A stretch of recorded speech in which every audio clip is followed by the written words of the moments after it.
بسم الله الرحمن الرحيم، والصلاة والسلام على أشرف المرسلين سيدنا محمد صلى الله عليه وسلم النبي الأمين وعلى آله وصحبه أجمعين. هنتكلم إن شاء الله دلوقتي على من كنوز القرآن الكريم وعلى لسان الشيخ محمد متولي الشعراوي رحمة الله عليه. ويقول الله سبحانه وتعالى في سورة النور: وجعلنا الشمس ضياء والقمر نورا. طب إيه الفرق بين الضياء والنور؟ الضياء هو النور الذي يشع بذاتيته، تمام؟ فإذا الشمس هي اللي بتنور، هي التفاعلات اللي بتحصل فيها هي اللي بتسبب النور، بتسبب حرارة عالية تسبب النور وطاقة عالية. طيب والنور؟ النور بقى هو انعكاسات غير مباشرة لضياء الشمس.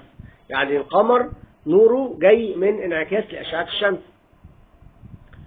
فإذا نوره مش بذاتيته، فإذا هو نور مش ضياء. إذا الضياء هو النور المشع بذاته، أما النور هو النور المنعكس، مش هو اللي منور بذاته، تمام؟ طيب، وعلى هذا التفسير نقدر نقول إن الأبصار ضياء ولا نور؟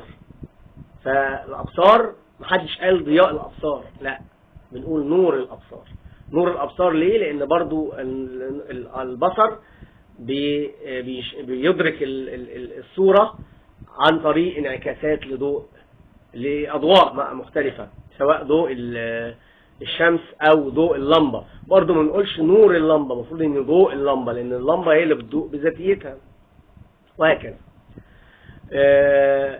نسأل الله أن ينفعنا بما علمنا ويعلمنا ما ينفعنا وينفعنا بما علمنا، ونسأل الله سبحانه وتعالى حسن الخاتمة، ونسأل الله الجنة ونعوذ به من النار. وصلى اللهم وسلم وبارك على سيدنا مولانا محمد وعلى آله وصحبه أجمعين.